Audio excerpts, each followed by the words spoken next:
안녕하세요. 하루 필수 말씀 충전 하필 큐티 조종환입니다. 오늘 함께 나눌 하나님 말씀은 예레미야 34장 8절에서 22절까지 말씀입니다. 주님께서 예레미야에게 말씀하셨는데 그때는 이미 유다 왕 시드기야가 종들에게 자유를 줄 것을 선포하는 언약을 예루살렘에 있는 모든 백성과 맺은 뒤였다, 이렇게 소개합니다. 이 언약의 내용이 이제 종들을 해방하는 건데요. 누구나 자기의 남종과 여종이 히브리 남자와 히브리 여자일 경우에 그들을 자유인으로 풀어 주어서 어느 누구도 동족인 유다 사람을 종으로 삼는 일이 없도록 한다라고 하는 것이었어요. 이걸 이제 고관과 모든 백성들이 이 계약에 동의를 해서 남종과 여종을 자유인으로 풀어주고 아무도 다시는 그들을 종으로 삼지 않기로 하고 그들을 모두 풀어주었다, 이렇게 되어져 있습니다. 이 히브리 노예들을 이제 자유롭게 해서 동족을 종으로 부리지 말자라고 하는 이 언약은 표면적으로는 하나님의 율법을 따르는 것처럼 보여지죠. 우리가 이제 뒤에도 나누겠지만 출애굽기 21장과 신명기 15장에 보면 이스라엘 사람들은 6년간 일을 하고 이 7년째에 안식년이 되었을 때에 자유롭게 풀어주어야 했습니다. 이 언약은 위기의 시대에 하나님의 은혜를 구하려는 그런 노력으로 우리가 볼 수 있겠죠. 그런데 이들이 모두 풀어주게 되는데, 그런데 그 뒤에 그들이 마음이 바뀌어서 이미 자유인으로 풀어준 남녀 종들을 다시 데려다가 남종과 여종으로 부렸다라고 하는 거죠. 그러니까 이들의 결정이라고 하는 것이 그렇게 진실되어 보이지가 않는 겁니다. 하나님께서는 이 언약에 신실하시고 진실하신 언약을 맺으시는 분이신데 이스라엘 백성들은 이렇게 풀어주겠다라고 약속을 해놓고서는 곧바로 이제 남종과 여종으로 부렸다고 하니까 이게 시간이 얼마 오래 걸리지 않은 것으로 보여지죠.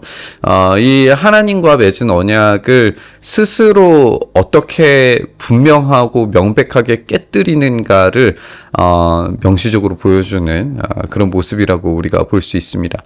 결국에는 그들의 진정한 마음 상태를 보여주는 거죠. 위기의 상황에서 일시적으로 하나님께 순종하는 척하지만 실제로는 자신들의 이익을 더 중요하게 여기는 모습을 보게 됩니다. 이것은 표면적인 종교성과 내적인 어떤 불순종 사이의 모순을 보여주는 거고, 하나님께서 이런 겉모습을 보시는 게 아니라 이 내면의 마음을 보시는다는 그런 진리를 생각했을 때 이들의 어떤 이 표면적인 행위가 얼마나 효과적이었는가, 그들은 전혀 이 효력을 깨닫지 못하고 보지도 못했을 겁니다. 그때 주님께서 예레미야에게 말씀하셨다. 나 주 이스라엘의 하나님이 말한다. 내가 너희 조상을 이집트 땅 곧 그들이 송사리하던 집에서 데리고 나올 때에 그들과 언약을 세우며 이렇게 명하였다. 이제 하나님께서 출애굽 때 맺으셨던 이 언약을 다시 한번 상기시키시죠. 동족인 히브리 사람이 너에게 팔려온 지 7년째가 되거든. 그를 안식년에 이 풀어주는 규정을 다시 한번 이제 소개하고 있죠. 그러니까 6년 동안 너를 섬기면 그 다음 해에는 내가 그를 자유인으로 풀어주어서 너에게서 떠나게 하여라. 이렇게 언약을 세우시면서 하나님께서 그들을, 이스라엘 백성들을 노예에서 해방하시는 이 출애굽의 일들을 이스라엘 백성들이 계속해서 그들의 역사 가운데에서 반복적으로 했어야 했던 일이었던 거예요. 그런데 이런 일들이 한 번도 제대로 일어난 적이 없죠. 근데 너희 조상들은 나의 말을 듣지도 않고 귀를 기울이지도 않았다는 거예요. 이런 일이 벌어지지 않았다는 거죠. 그런데 최근에 와서 너희가 비로소 마음을 돌이켜서 각자 동족에게 자유를 선언하고 내가 보기에 올바른 일을 했다. 그것은 나를 섬기는 성전으로 들어와서 내 앞에서 언약까지 맺으면서 한 아주 중요한 일들을 지금 이들이 하고 있다라는 걸 하나님께서 말씀하세요.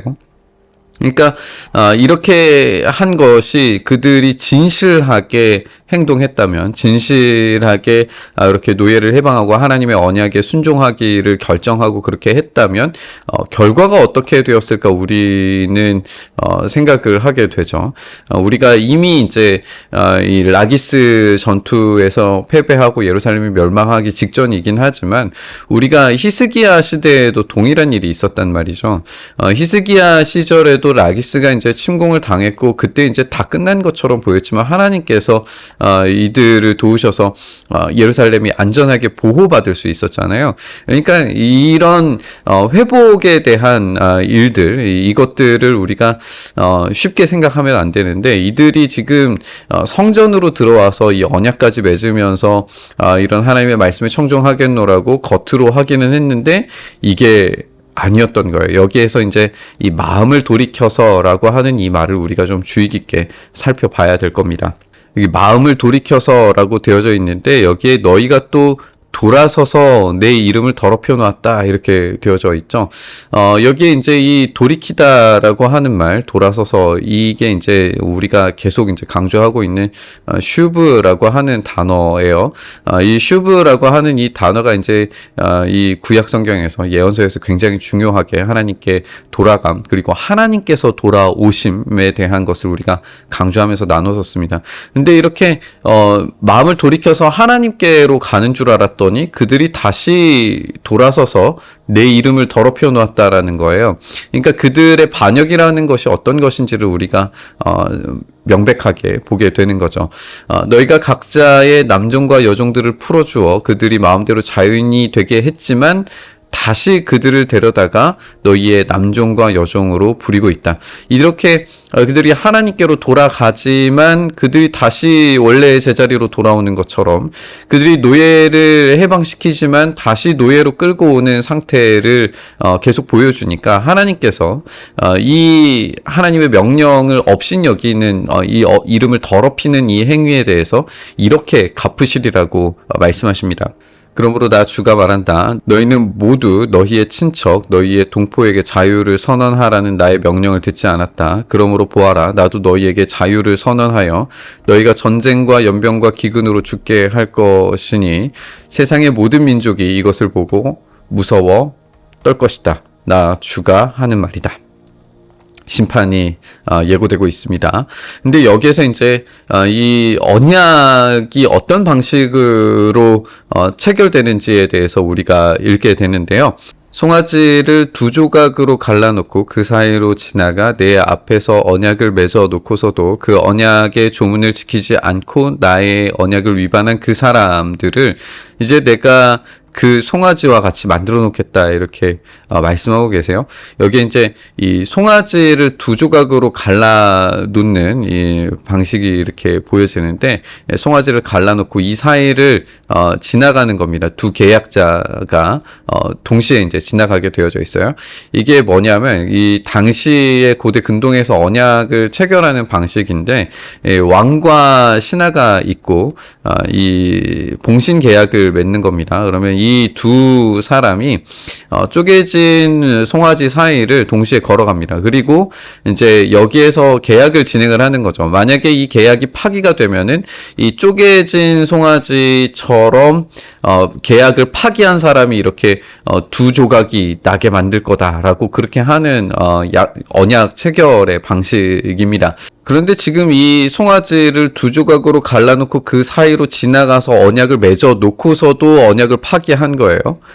이 언약을 파기했기 때문에 이 갈라진 송아지 사이로 지나간 자들은 언약을 파기한 당사자로서 두 동강이 나야 된다라고 하는 겁니다. 그래서 내가 그들의 목숨을 노리는 원수들의 손에 넘겨주겠다라고 하는 거예요. 그럼 여기에서 이제 책임이 누구에게 있느냐라고 질문을 했을 때 하나님이 책임이시냐 아니면 이 언약을 깨뜨린 당사자가 지금 문제가 있는 것이냐 하는 그런 질문이 들게 되는 거죠. 유다왕 시드기야와 그 고관들도 그들의 목숨을 노리는 원수들의 손에 넘겨주고 너희에게서 떠나가 있는 바빌로니아 왕의 군대의 손에 넘겨주겠다. 보아라, 내가 명령을 내려서 바빌로니아 왕의 군대를 이 도성으로 다시 불러다가 그들이 이 도성을 공격하여 점령하게 하고 불을 지르게 하겠다. 내가 유다의 성읍들을 황무지로 만들어서 아무도 살 수 없는 곳으로 만들겠다. 주의 말이다. 이렇게 말씀하십니다. 언약을 파기해버리는 행위가 이들이 얼마나 하나님과의 약속을 가볍게 여기고 있는지를 보여주는 예시라고 볼 수 있겠죠. 그래서 결국에는 이 쪼개진 소처럼 하나님께서 이스라엘을 쪼개버리시겠다라고 말씀하시는 겁니다. 우리는 아브라함 이야기에서 하나님께서 횃불로 나타나셔서 쪼개진 송아지 사이를 지나가셨던 장면을 떠올려 볼 수 있습니다. 우리가 앞서 언급한 것처럼 이 언약 체결 방식은 왕과 이 봉신이 될 신하가 맺는 이 방식인데, 왕은 봉신이 될 신하에게 모든 안전과 보호와 책임을 무한하게 지고 신하는 왕에게 변함없는 충성과 자신이 가진 모든 것을 다해서 왕을 섬길 의무를 갖게 됩니다. 하나님은 이 언약 체결을 통해서 약속을 어길 시에 쪼개진 송아지처럼 되게 하겠다라고 그렇게 엄숙하고 확실한 실행을 예고하셨어요. 그리고 그 약속에 따라서 신실하신 일하심을 통해 이스라엘의 이 끝없는 배신 속에서 하나님의 그 신실하심을 놓치지 않고 계속해서 보여주셨습니다.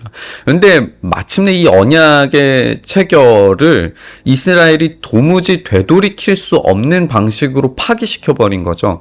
마치 지킨 척 하다가 파기시켜버리는 이런 자기 스스로 도무지 이제 돌이킬 수 없는 이 끔찍한 죄악을 버리게 된 겁니다. 그래서 하나님은 이 언약 체결을 무효화시키셔야 되죠. 이것을 파기해야 됩니다. 심판이 떨어져야만 합니다. 이 파기의 책임은 그런데 인간이 도무지 질 수 없는 끔찍하고 두려운 결말이었습니다. 그래서 하나님께서는 새로운 방식으로 완성시키길 준비하십니다. 그것은 바로 이 언약이 깨졌기 때문에 이 언약이 깨진 것에 대한 책임을 져야 되기 때문에 그것을 인간이 책임질 수 없고 하나님과의 관계이기 때문에, 하나님과의 언약이기 때문에 이것을 인간이 다 책임질 수 없고, 하나님께서 자기 아들을 대신 쪼개심으로써 이 언약의 무서운 책임을 해소하십니다. 그리고 다시금 이 언약을 체결할 수 있도록 이 아들을 쪼개신 그 사이에 만드셨고, 그것이 우리에게 제공된 예수 그리스도의 몸과 피로 맺어진 새 언약입니다. 우리가 마땅히 져야 할 언약의 파기 책임을 하나님께서 직접 지셨습니다. 이스라엘이 끊임없이 돌아감을 실패했죠. 그런데 이제 성령님께 붙들린 사람들은 참된 돌아감, 십자가 앞에 섬이 가능해집니다. 약속에 신실하신 우리 주님께서 맺으신 이 새 언약에 따라 우리의 죄과는 사라지고 다시금 하나님 아버지와 아들의 친밀한 관계로서 우리가 하나님을 섬길 수 있는 그 특권과 의무 안에 우리가 들어가게 되는 겁니다. 변개치 않으시는 하나님의 신실하심을 보여주신 우리 하나님처럼 우리가 이 신실하게 주님의 명령에 순종하기를 바라는 마음으로 우리가 나아가야 될 줄 믿습니다. 왜냐하면 이 무거운 책임을 우리가 진 게 아니라 바로 예수님께서 지셨기 때문이고, 예수님 안에서 자기 스스로를 쪼개신 그 십자가 앞에서 이 새로운 언약이 맺어졌기 때문입니다. 우리가 그 십자가 앞에 설 때 우리가 이 새로운 언약의 효력을 얻게 됩니다. 그리고 하나님의 그 신실하심을 얻게 됩니다. 이것보다 더 놀라운 사랑이 우리에게 어디에 있을까요? 우리가 이 신실한 사랑을 기억하면서 또한 우리가 다시금 신실하게 주님의 명령에 순종하기를 결단하시면서 우리 묵상의 자리로 나아가시죠. 주님, 그렇게 우리가 신실하신 주님 앞에 서기를 원합니다. 그 신실하신 주님 안에서 자기를 쪼개신 주님의 놀라우신 사랑을 우리가 기억하며 우리가 나 자신을 쪼개어 주님의 십자가 앞에 서서 주님께서 명령하신 그 순종과 복종의 의무를 다하며 그 안에서 제공되는 놀라운 하나님의 책임져 주심과 보호와 안전을 경험할 수 있도록 주여 역사하여 주시옵소서. 그 놀라운 언약의 관계가 오늘 우리에게 깊이 경험되게 하시기를 간절히 바라고 소망하며 우리 주님 예수님 이름으로 기도드리옵나이다. 아멘.